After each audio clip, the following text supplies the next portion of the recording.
Okay, and I'm back. I had to regroup, right? Get my questions back in my head. So, another question that I wanted to answer was, um, I guess, what fears did I have in terms of uh, my initial thought process of donating to my brother. I and this is the thing. I don't want to sound like I'm trying to be like super hard or tough or like I'm not scared of nothing or whatever, right? But I'm also a soldier, or a former soldier, right? A veteran. So the thought of dying to me is like behind me. So like, in my head is like once I figured out that he actually needed one, and this wasn't like something that, again, he's not waiting on a donor or whatever. He possibly could have waited on one, but if we could expedite the process, I just wanted my brother to be better, right? So it's more so that for me, I don't think I really went through a process of uh, fear of safety for myself, if that makes sense. But I just always have kind of been like that. So for different people, they might experience different emotions. People ask me all the time, like, hey, are you like scared, or like, like, have you thought it all the way through, or whatever. I mean, from the doctors, because they have to inform you, the donor advocates, because you will be assigned an advocate for yourself once you, or if you decide to donate, right? And that advocate will make sure that you are aware of all the risks and the whatever, the possibilities, you know.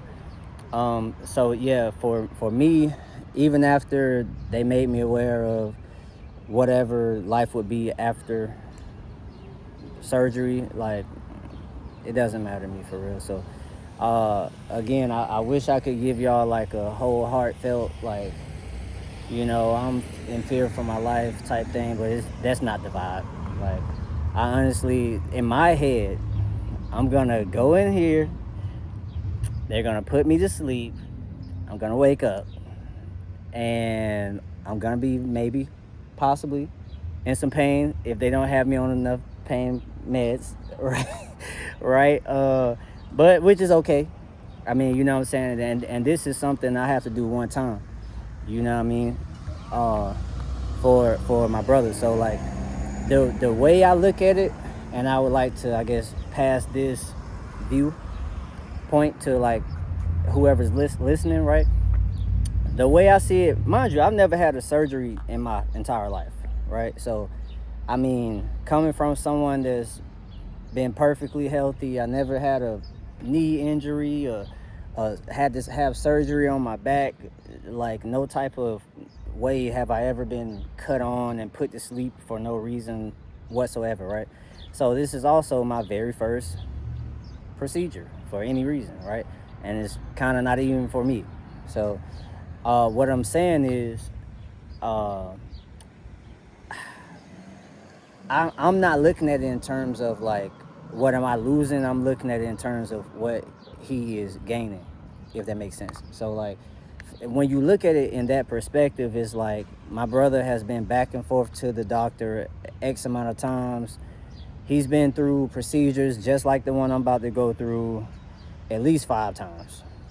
I mean, and when I say, not that they've taken kidneys out, but he has a dialysis port in his side. They had to put him under to do that. You know what I'm saying? Like, it's so many different reasons and things he's had to go through on a consistent basis, to where me doing this one thing this one time could potentially save him from having to repeat that process over and over and over for years to come. So that's kind of how I look at it, in a more, I guess you would say, selfless way.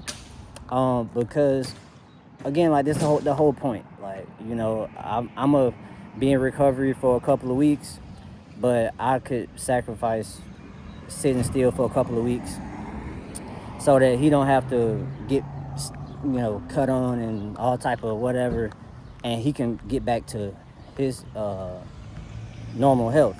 You know what I'm saying? Because another thing is, once we do this surgery effectively, they will, while they're putting my kidney, and at this point I know it's going to be my left kidney, right? So as they're putting my left kidney in him, they're also going to take his dialysis port out of his side, and that way he doesn't have to do dialysis or any of that no more, right? So it's like, this is me giving a part of myself so that he can restore. You know what I'm saying?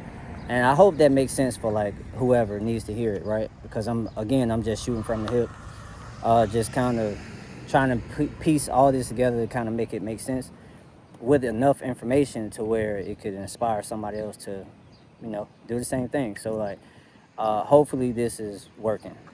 But also, in terms of life after the surgery, I haven't been through it myself yet, but what I can tell you is that there's a lot of more people outside of myself and my brother that have done exactly the same thing, and the donors are perfectly fine. Like, since the day I've decided to do this, I have personally either spoke to or been around or found out that people that I have known for X amount of time have already been through this process, and they donated to somebody else. The only difference is they didn't document it for someone like myself to get on YouTube and be able to research it for comfort or whatever people might need this type of content for, right? So that's what this is, an attempt to provide comfort and like some insight on what life would be like before, during, and after. You know what I'm saying? And about 3 days ago, I was in Orlando, and I was at a hibachi restaurant. The lady sitting to my left, I'm not making this up, the lady sitting to my left, after a conversation, while we're waiting on the food and everything, she shared with me, after we shared with her that I was about to donate my kidney to my brother. She shared with me that she had already donated her kidney to her mom, and she was a living donor herself. This lady was maybe 70 something, and she donated her kidney to her mom. She donated her kidney to her mom back in 2001, right? And it's now currently 2026. So give or take about 25 years later, she's sitting at the table with me, laughing and having a good time, eating hibachi, whatever she got on her plate, right? And she's actually enjoying life. She doesn't physically look, I never would have known had she not shared that with me or whatever, right? And she also shared with me that although she does at this point in life have complications with her health, zero of that has anything to do with the one kidney that she has. So she said that the kidney is still in perfect condition. It's just that her body has other things that are going on even at that stage of life. So that's coming from a woman that donated 25 years ago, if you get what I'm saying, right? So again, if you're thinking about donating, if you know anybody that's in need of a donation, or even if you don't, you just feel like being a blessing, hey, I'm not going to be the first. I'm hoping I'm not going to be the last. And, there is life after. So that's all I wanted to kind of get on here and say. Hopefully this will help somebody somewhere.